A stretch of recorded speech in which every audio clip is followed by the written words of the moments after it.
On ne parle que de ça, c'est une icône de la télé, mais aussi une icône pour les Français. Claire Chazal fait l'objet d'une biographie écrite par Marie Bernard, qui est avec nous aujourd'hui au Figaro. Bienvenue, merci d'être là. Claire Chazal, une passion française. Est-ce que ça a été difficile d'enquêter sur Claire Chazal? Relativement, oui, parce que en fait, Claire Chazal s'est tout de suite opposée à... Vous l'avez contactée? Bien sûr, c'est la première personne que j'ai prévenue en fait, quand j'ai décidé d'écrire cette bio. Je lui ai bien sûr proposé qu'on se rencontre dans le cadre de cette biographie. Bon, je l'avais déjà rencontrée avant. Et donc, voilà, bon, elle m'a tout de suite dit que pour elle, ce n'était pas une bonne nouvelle qu'on écrive sur elle. Pourquoi? Évidemment, parce que j'ai compris plus tard, c'est que je pense que c'est quelqu'un qui s'est construit une image pendant 20 ans et qui a construit son histoire, qui a raconté l'histoire qu'elle voulait nous raconter et qui en fait est quelqu'un d'assez mystérieux et que peut-être qu'elle n'avait pas envie qu'on la connaisse réellement. Qu'est-ce que vous avez pu découvrir qui peut être en décalage avec l'image qu'elle aurait pu construire? Alors ce que j'ai découvert, je pense fondamentalement, et qui est pour moi l'intérêt fondamental du livre, c'est le fait que c'est quelqu'un qui a un moteur. Et finalement, on ne connaît pas son moteur. Et son moteur, c'est le fait qu'elle cherche encore la reconnaissance de ses parents. Comment vous avez pu le découvrir, quelque chose qui lui serait si intime? Parce qu'elle me l'a dit, tout simplement, quand je l'ai rencontrée avant la sortie de ce livre, enfin avant de travailler sur le livre. Dans quel cadre vous l'avez rencontrée? Je l'ai rencontrée, donc je suis toujours d'ailleurs rédactrice en chef d'un magazine pour les parents, qui s'appelle Parenthèse. Et je l'ai rencontrée dans le cadre d'une interview pour la couverture de ce magazine. Et dans ce cadre-là, elle m'a dit que en fait, aujourd'hui, ce qui l'a poussée à continuer, malgré les années, malgré le temps qui passe, malgré le fait que finalement son métier, elle le connaît par cœur, ce qui la pousse à continuer, c'est le fait qu'elle n'a jamais obtenu la reconnaissance de ses parents. Que quand elle a commencé, son père étant énarque, sa mère prof de français, je pense qu'elle vivait dans un milieu culturel où le fait de travailler à la télé, c'était pas quelque chose, c'était pas digne de reconnaissance, je pense, par rapport à son milieu familial. Alors, les histoires de famille, on en parle aussi beaucoup autour de votre livre, puisque vous avez donc recueilli les confidences du frère de Claire Chazal, ce qui lui a visiblement déplu. Il y a eu pas mal de petites rumeurs là sur le net. On a parlé de potentielles plaintes contre votre livre de la part de Claire Chazal qui aurait voulu carrément l'interdire. C'est du délire journalistique? Non, je pense que c'est certain qu'elle le fait relire par son avocat. Après, c'est pas un livre à charge. Mais vous, typiquement, vous avez reçu une plainte? J'ai pas reçu d'assignation pour l'instant. Il est tout à fait possible que j'en reçoive une. Maintenant, maintenant, je pense que moi, je ne comprends pas, si vous voulez, quand on est une personne publique, qu'on s'est battu toute sa vie pour rester une personnalité publique, je ne comprends pas qu'on s'oppose à ce qu'une journaliste enquête sur vous et sur votre vie publique. Donc, c'est quelque chose que j'ai du mal. Non, c'est vrai que c'est quand même ses rapports avec ses parents, sa famille. Enfin, non, c'est vrai que c'est une biographie qui commence à l'enfance, donc clairement, c'est pas que la vie publique. Ça soit un peu désagréable pour elle, même si c'est une personnalité publique. Mais l'angle du livre, fondamentalement, la question d'enquête, c'est de savoir comment elle est arrivée à ce qu'elle est aujourd'hui. Donc forcément, à force de chercher, je me suis dit de toute façon, on ne peut pas comprendre la situation dans laquelle elle est aujourd'hui, enfin le poste qu'elle occupe aujourd'hui, sans expliquer d'où ça vient. Mais vous avez eu des pressions de gens qui la connaissent, de son entourage?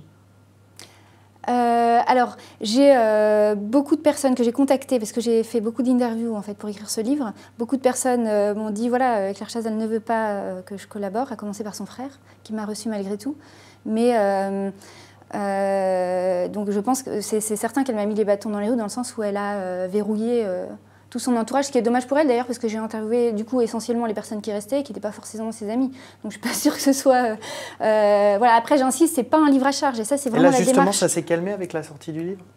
Ou c'est toujours aussi compliqué d'en parler Avec elle? En général même, est-ce que la promo du livre est compliquée?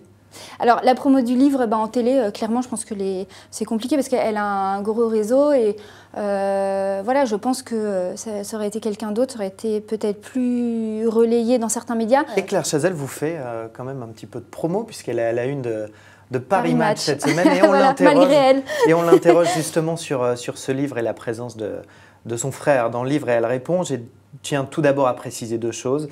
La première, je m'entends correctement avec mon frère, il n'y a pas de rivalité entre nous. La seconde, je ne souhaitais pas que ce livre se fasse, qu'on raconte ma vie, et j'avais demandé à tout mon entourage de ne pas répondre aux questions de l'auteur. C'est très intéressant d'ailleurs parce qu'elle dit je découvre en même temps que vous le lisez, je m'entends correctement avec mon frère, c'est exactement le mot, c'est-à-dire que elle s'entend correctement, c'est-à-dire que c'est un mot qui est quand même froid et qui est... Mais là, vous vous dites qu'elle fait preuve quand même d'un peu de transparence, finalement. Elle accepte de parler de ce livre et de cette polémique oui, parce que je pense qu'elle n'a pas forcément le choix que d'en parler. C'est un peu son actu qui, par ailleurs, est assez négatif d'ailleurs. Et je pense que je l'ai épargné sur beaucoup de choses qui n'étaient pas forcément bonnes pour son image. La façon dont on a parlé d'elle sur les réseaux sociaux ces derniers mois, etc. C'est quand même très, très négatif.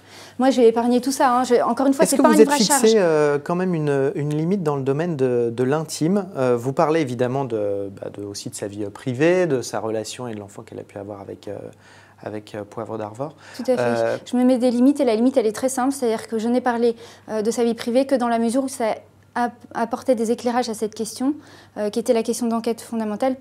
Pourquoi moi, il y a elle est un encore là extrait qui m'a un peu interpellé. Oui. Vous citez le journaliste Hugues Royer au sujet donc, de l'enfant qu'elle a eu avec Patrick Poivre d'Arvor. Et vous reproduisez cette citation de lui qui dit « En décidant d'avoir un enfant avec lui, donc PPDA, Claire Chazal a voulu prolonger cette passion. Consciemment ou non, c'est une façon pour elle de se maintenir à son poste. » C'est l'avis de Hugues Royer. Vous en pensez quoi? Vous vous êtes dit, est-ce que je publie cette phrase ou pas? Je me suis même pas posé la question. Pour moi, c'était intéressant, en fait, encore une fois, par rapport à son histoire et à l'histoire que je raconte dans ce livre. Je pense que on a dit très peu de choses. Elle a dit très peu de choses sur sa relation avec Poivre d'Arvor. Ce que je veux dire, c'est pas rien. Enfin, de reproduire une citation, en gros. C'est une histoire intime, privée, et de sous-entendre que c'est peut-être pas que ça. Mais je le pense que c'est peut-être pas que ça. Enfin, c'est-à-dire que...